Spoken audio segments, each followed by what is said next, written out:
Apakah teman-teman itu pernah membuat video yang seperti ini atau bahkan seperti ini? Nah, oke teman-teman, masri.wng, kita bertemu lagi di channelnya masri.wng. Jadi teman-teman, di video kali ini kita akan bahas yang namanya teknik framing dalam pengambilan suatu gambar atau mungkin video. Sebelum kita bahas lebih lanjut, kita ngopi terlebih dahulu.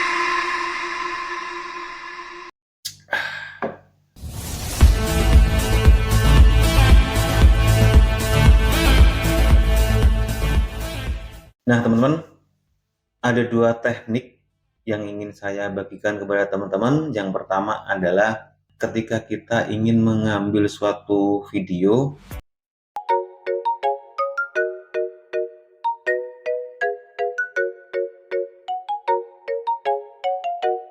tentukan jenis shootnya apa yang disesuaikan dengan ceritanya apa. Tidak semua pengambilan gambar atau mungkin pengambilan video itu asal, harus disesuaikan dengan objek yang akan kita shoot itu apa.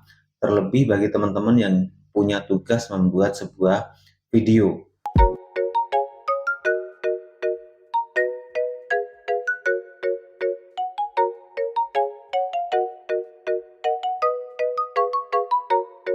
Ketika video itu menjelaskan suatu lokasi, maka yang harus kalian gunakan adalah extreme long shot, karena jenis extreme long shot itu digunakan untuk menggambarkan suatu lokasi kejadiannya di mana.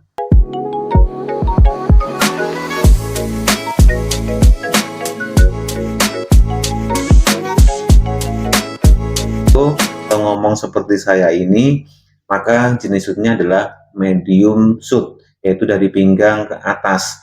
Agar apa? Agar gestur tangan seperti ini, kemudian badan, kemudian muka, itu masih terlihat dengan jelas dan penonton yang melihat itu bisa menerima apa yang disampaikan. Kalau dalam video cerita itu menjelaskan suatu ekspresi, entah itu marah, entah itu nangis, gunakan close up, yaitu paling enggak sekitar dari dada yang ke atas, sehingga mimik dari wajah yang mungkin sedih, senang, marah itu bisa terlihat.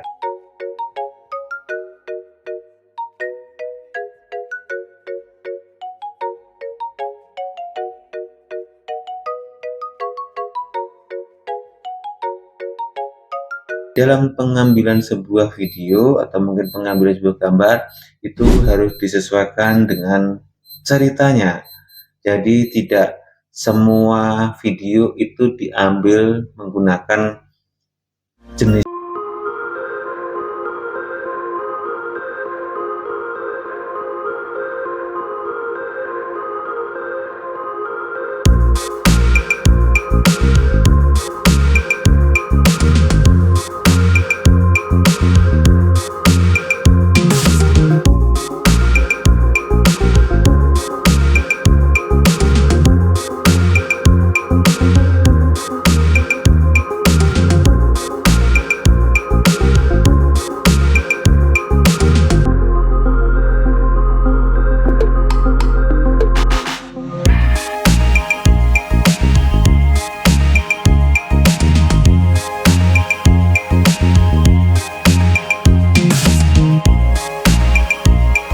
teknik framing. Yang kedua adalah yang namanya itu komposisi.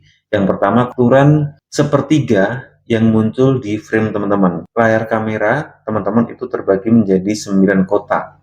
Di dalam kotak itu ada garis-garis persimpangan, titik kanan, titik kiri, atau mungkin titik bawah, atau mungkin center tengah ini. Nah, itu bisa dimanfaatkan untuk menentukan titik kefokusan dari suatu objek yang ingin kita ambil. Teman-teman bisa memanfaatkan pertemuan garis kanan atau membentukkan garis kiri itu sebagai pedoman dalam mengambil suatu gambar atau video. Kemudian yang kedua adalah teman-teman bisa memanfaatkan namanya leading line, yaitu garis-garis yang muncul di frame. Sebagai contoh adalah garis ini, ada garis tembok pojok di belakang saya, di sini juga ada garis dari atas ke bawah, atau mungkin di sini juga ada garis rak buku saya. manfaatkan itu agar video yang teman-teman buat itu menjadi simetris, jadi tidak goyang kanan kiri. Itu manfaatkan garis-garis yang muncul di frame ini sebagai pedoman apakah video yang teman-teman ambil atau video yang teman-teman buat itu sudah menarik atau belum bagi penonton. Jadi teman-teman sebelum melakukan pengambilan video, lihat di dalam frame itu adakah garis-garis yang muncul. Itu bisa dimanfaatkan dan diatur sedemikian rupa agar video itu menjadi lebih menarik. Kemudian teknik komposisi yang ketiga, headroom. Apakah teman-teman ketika membuat video itu membuatkan space di atas kepala ini? Nah, jika belum, teman-teman harus space di atas kepala ini harus disesuaikan dengan cerita.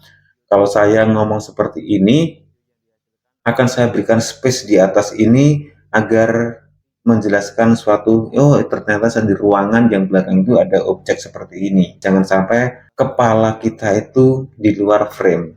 Kalau dilihat dari sudut samping kamera seperti ini, berarti ini masih ada space ya. Yang keempat adalah looking space. Kalau misalnya saya ngomong seperti ini, berarti masih ada space di sini, bukan di center atau di sebelah kanan atau sebelah kiri. Nah, kalau sebelah kanan tadi ya menempatkan space yang ada di sini. Gunanya untuk apa? Gunanya untuk menempatkan ketika ingin menjelaskan sesuatu itu bisa memberikan penekanan terhadap apa yang kita sampaikan. Contohnya kita akan ngomong tentang komposisi. Nah, maka akan muncul tulisan komposisi yang ada di sini. Penonton bisa lebih lama ketika melihat video teman-teman. Penonton lebih tertarik ketika melihat komposisi dalam video itu enak dilihat. Salah satunya adalah pemilihan jenis shoot tadi. Sesuaikan jenis shootnya itu sesuai dengan cerita. Manfaatkan garis yang muncul di kamera yaitu grid untuk menentukan titik objek itu di mana. Di sebelah kanan, sebelah kiri, ataupun center. Gunakan itu. Dan gunakan juga leading line. Leading itu adalah garis-garis yang muncul yang ada di sekitar kita di kamera ini. Teknik framing yang simple ini itu bisa membuat penonton itu lebih tertarik untuk menonton karena jenis yang kita gunakan itu tepat.